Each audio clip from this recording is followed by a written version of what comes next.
potentiometer. Now see, the name includes two words, potentio and the meter. Means it is a device used to measure potential difference. Till now we were using voltmeter to measure potential difference. Now see, if I have here one resistance of 10 ohm and if a current flowing through that resistance is 5 ampere. So what is the potential difference from the Ohm's law? It will be 5 into 10, that is 50 volt. Now to measure this 50 volt, if I connect here in parallel a voltmeter, then some amount of current will flow through this voltmeter. Let it be 1 ampere. Now, how much current will flow through 10 ohm resistance? If 1 is flowing here, total current here is 5. 1 will flow through the voltmeter. So, remaining current 4 ampere will flow through resistance. So, now what is the potential difference across this resistance? Now, it is 4 into 10. It is 40 volt. Means here the potential difference is reduced. Now why there is a reduce in potential difference? Because this voltmeter has used some amount of current. We can reduce the amount of current flowing through the voltmeter by connecting here high resistance in series with voltmeter. So after that, let us consider that now 0.1 ampere current is flowing. So how much current will flow through 10 ohm? Now it is 5 minus 0.1, it is 4.9 ampere will flow. So now what is the potential difference? Now it will be 49 volt. Still it is less than the actual potential difference. So when you connect voltmeter to measure potential difference, there is a decrease in potential difference and that is always less than whatever is actual. Okay, so this is the problem with voltmeter. So reading is not accurate, but voltmeter is convenient to use. So we can write one question, that why voltmeter is not an accurate device. So write this question, why voltmeter is not an accurate device. So write the answer, when voltmeter is connected in a circuit, it draws certain amount of current for its own operation. It draws certain amount of current for its own operation. Therefore, current in the circuit decreases. Therefore, the current in the circuit decreases. Hence, the potential difference given is less than the actual. Hence, the potential difference given is less than the actual.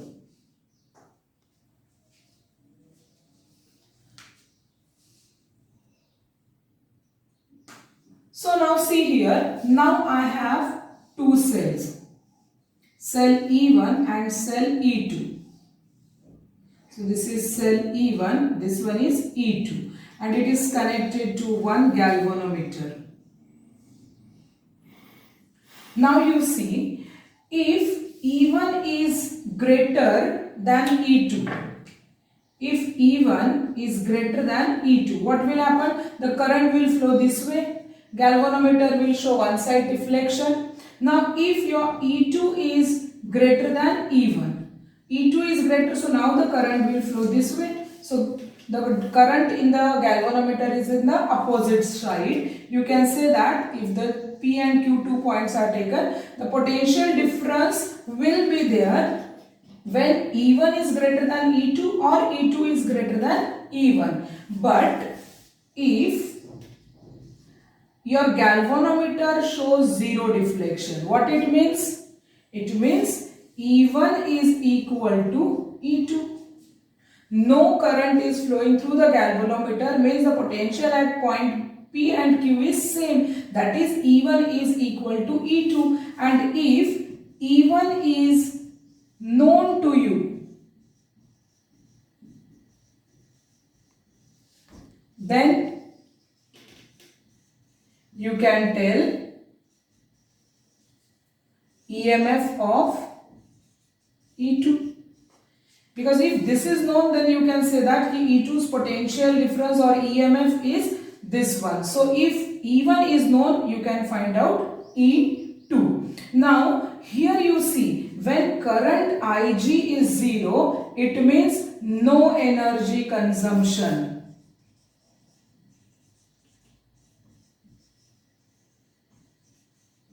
No energy consumption. Therefore, zero current instruments are better than the reading giving devices, because zero current instruments energy consumption is 0. So, zero current instruments are better than reading giving devices, and this is the concept of potentiometer. So on this concept only we will discuss the principle of potentiometer. So now you give the heading potentiometer.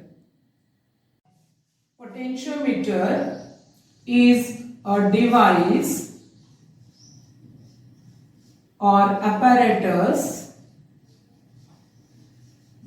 that can be used to measure the EMF of a source, that is cell, without drawing any current from the source. Any current from the source. Now here we will draw one diagram. So the source battery is shown here, one key you can show here, and you connect that to one alloy wire AB. This is a manganese or constantan wire for the same reasons as we have discussed earlier. Manganese and constantan wire is used here.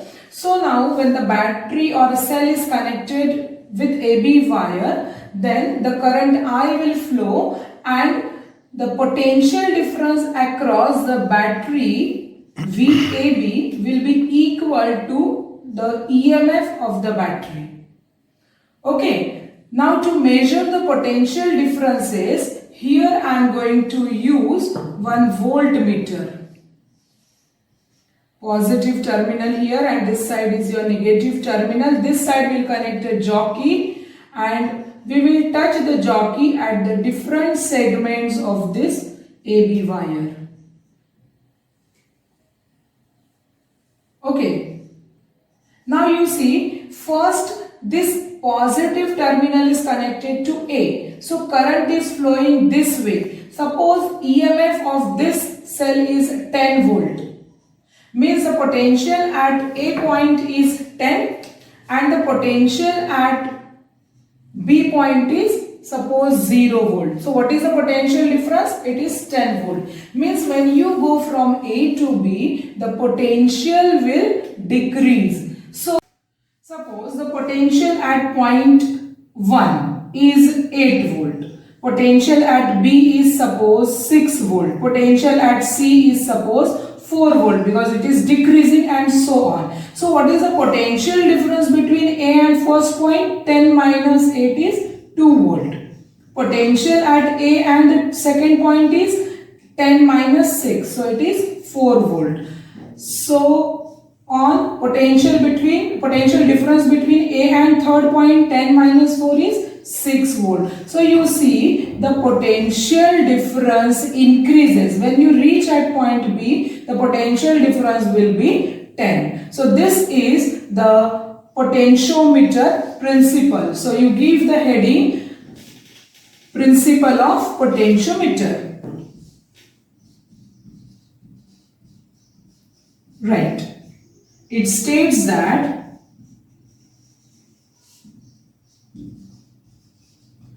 the potential difference across any part of a uniform wire is directly proportional to the length of that portion of wire when a constant current flows through the uniformly cross-sectional wire.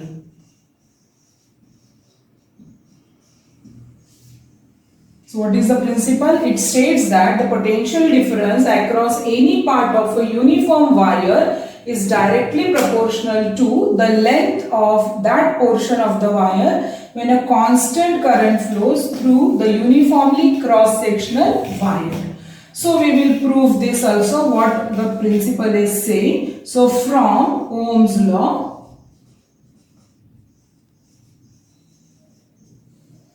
V is equal to IR, and we know R is rho L by A. Rearrange this equation. So V is equal to, you take in a bracket, I rho by A into L, when I, rho and A are constants.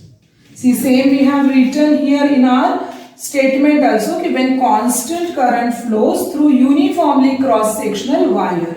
So I should be constant, area of cross section should be constant, and material of wire AB should be constant. So that time you will get V is equal to constant into L. This constant is V is equal to KL, where K is proportionality constant also, and it is called as a potential gradient.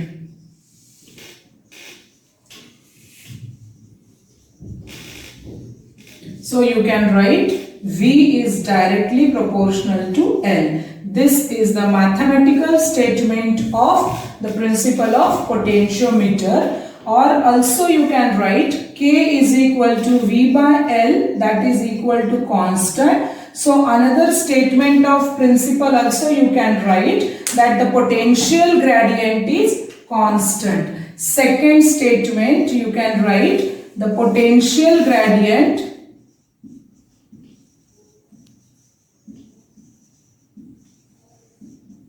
is constant. This is also the statement of principle of potentiometer, that potential gradient is constant. Now we will see the sensitivity of potentiometer.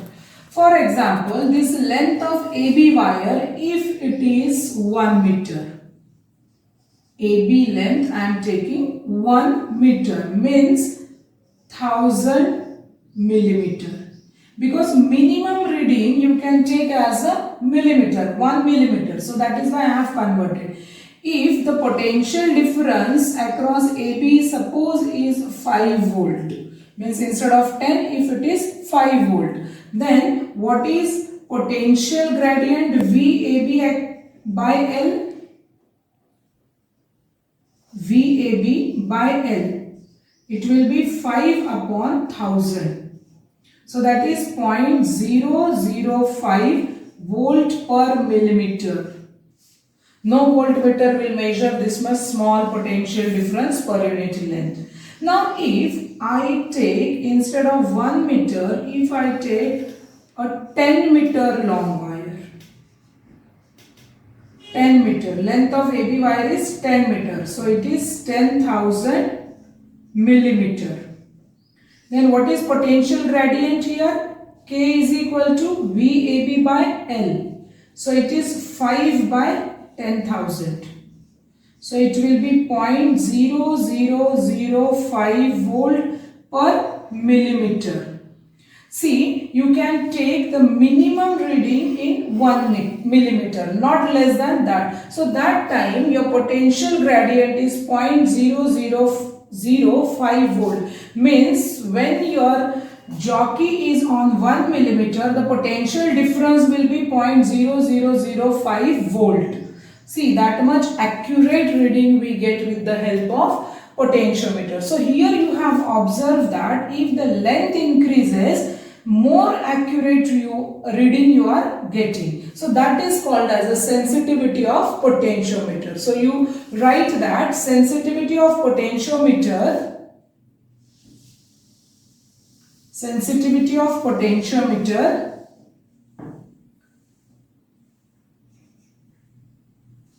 the smallest potential difference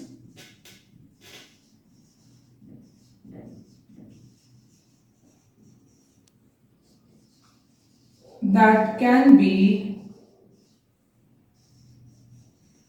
accurately measured by a potentiometer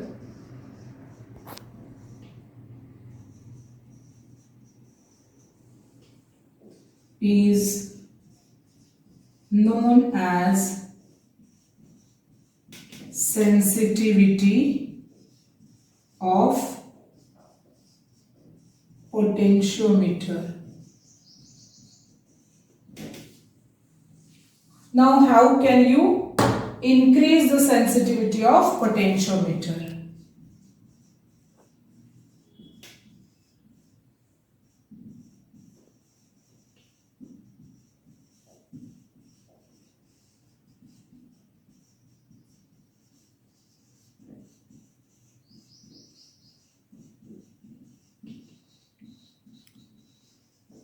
So sensitivity is nothing but the potential gradient. So that always you remember.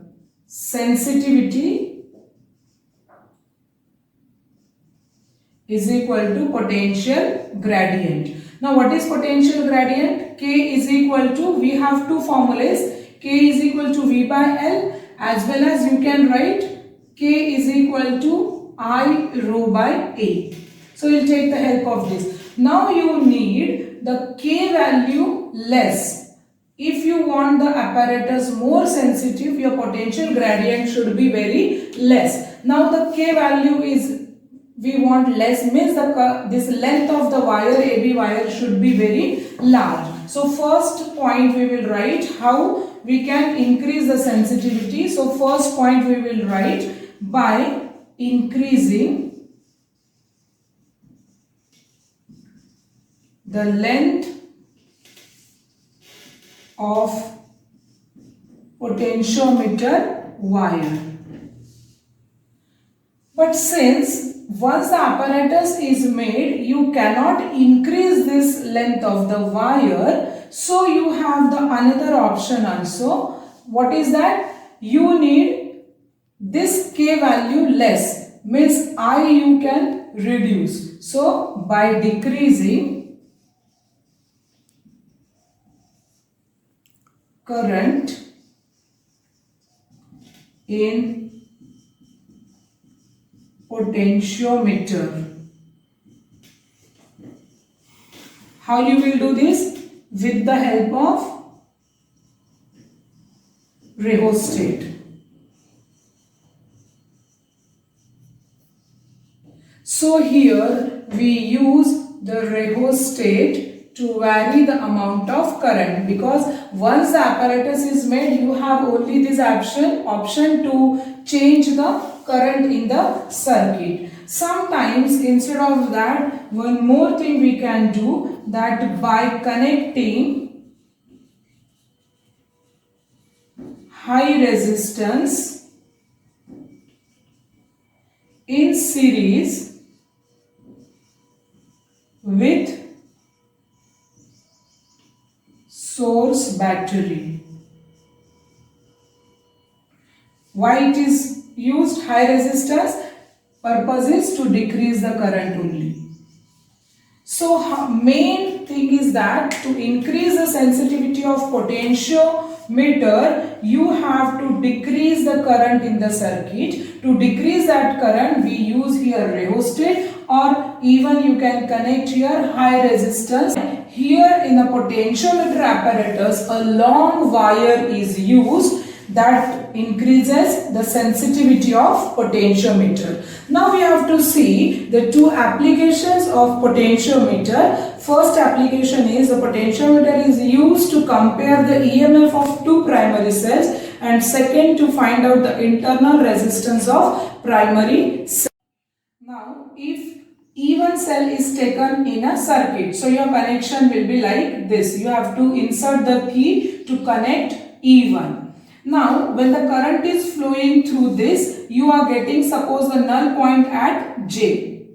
Again I am repeating here, when the this jockey, when you touch to A point, it will show some current. If you connect the jockey near B point, galvanometer will show other side deflection. So you have to slide it to get the null deflection. Suppose you are getting the null deflection at J. Means according to the principle of potentiometer, whatever is the EMF of the cell is equal to the potential difference across AJ terminal. So we can write here, let at length L1, this length I am labeling as L1, null point is obtained. Therefore, E1 is equal to VAJ. Now, how you will find the potential difference across AJ? We know कि potential gradient. So, let K is potential gradient and this length is L1. Therefore, VAJ is equal to K into L1. Therefore, you can write E1 is equal to KL1, equation number 1. Now, second time you connect the key between second cell and galvanometer this way. Now your E2 cell is in a circuit. So again you slide over it and find out the position. Now let you are getting the position, null position at this length. Let the total length from A to this J. Okay, here it is AJ1, I will take J1 position, this we will take J2 position. Okay, so AJ2 length is suppose L2. Means the potential difference between AJ2 is equal to EMF of the cell. So we will write E2 is equal to, you write here similarly, E2 is equal to potential difference across AJ2. And how you will calculate AJ2? Potential gradient into length. Why? Because see, we know V potential gradient is equal to V by L. So V is equal to K into L. This formula we are taking here. So this is your equation number 2. So 1 divided by 2 gives. So it is E1 by E2 is equal to KK will cancel, so L1 by L2. This is the formula applicable. Now how you will take the second reading? This is the one reading you have taken. For second reading,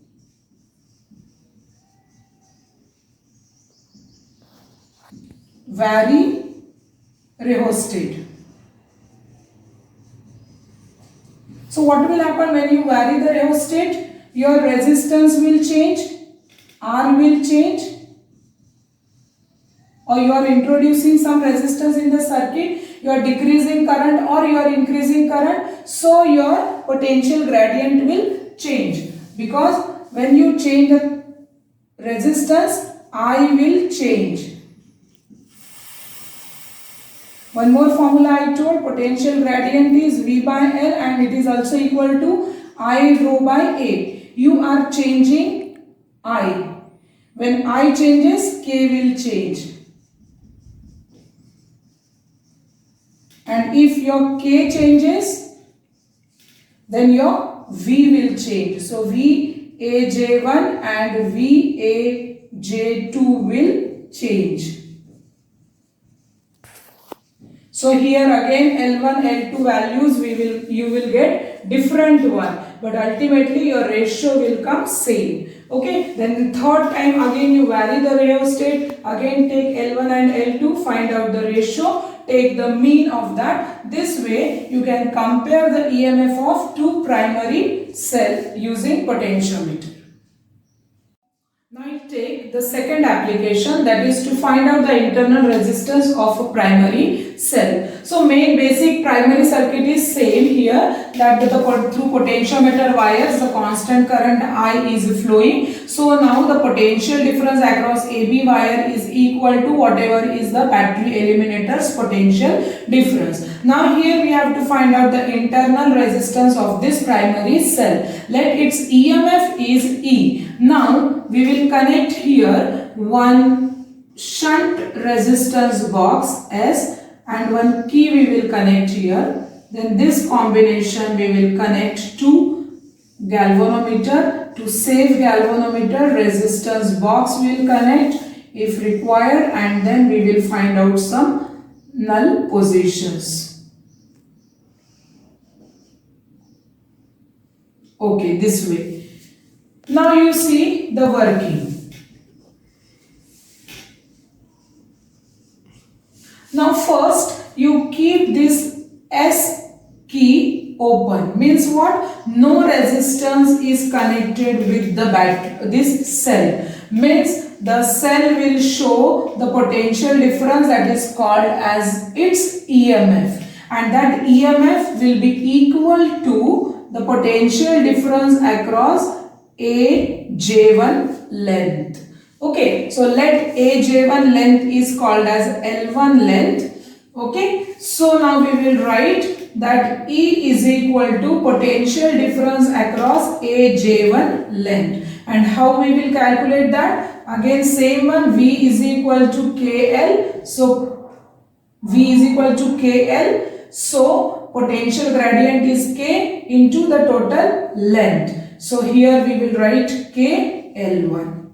This is your equation number 1. E is equal to KL1.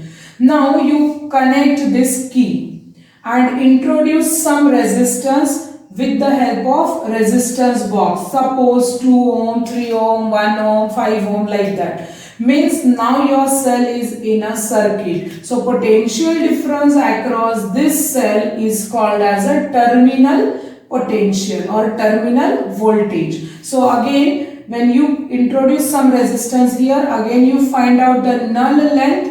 That time when you get the null position, suppose that null position here you are getting J2. Suppose null position is here. So the potential difference across AJ2 length is equal to the terminal potential of this cell. So we'll write when S is introduced in the circuit, then terminal voltage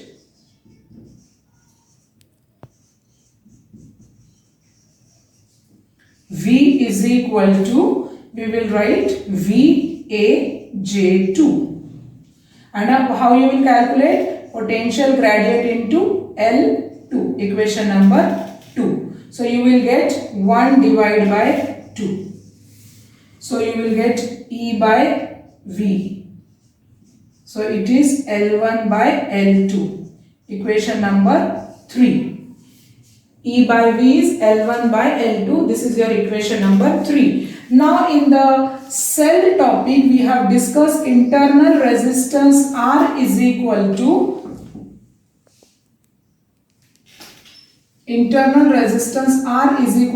E by V minus 1 into shunt resistance. Now what is here E by V? From equation number 3 it is L1 by L2 minus 1 into shunt value. Okay, so with the help of this formula you can find out the internal resistance of the primary cell. Now how you will take the second reading? To take second reading,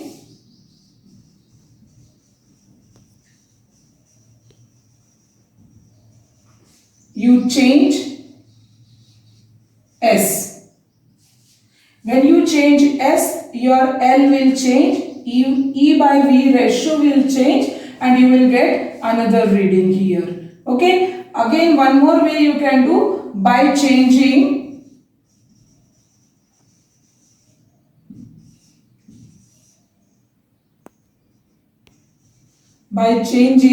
this rheostat position, means by changing potential gradient you can take the second reading. If potential gradient you will change here, then L1 will also change, L2 will also change, and ratio L1 by L2 will be different. But in all cases, the internal resistance will come almost same. But internal resistance is the thing which is not constant. So when we do the practical, we write in a result that internal resistance varies between lower value to higher value. Whatever is its lower value coming and higher value. Because internal resistance varies, it depends on the distance between the electrodes and the area immersed in the electrolyte. So that is why it is not constant. So using R is equal to L1 by L2 minus 1 into S, you can find out the internal resistance of any primary cell. Now the question is why we have taken only the primary cell, why not the secondary cell?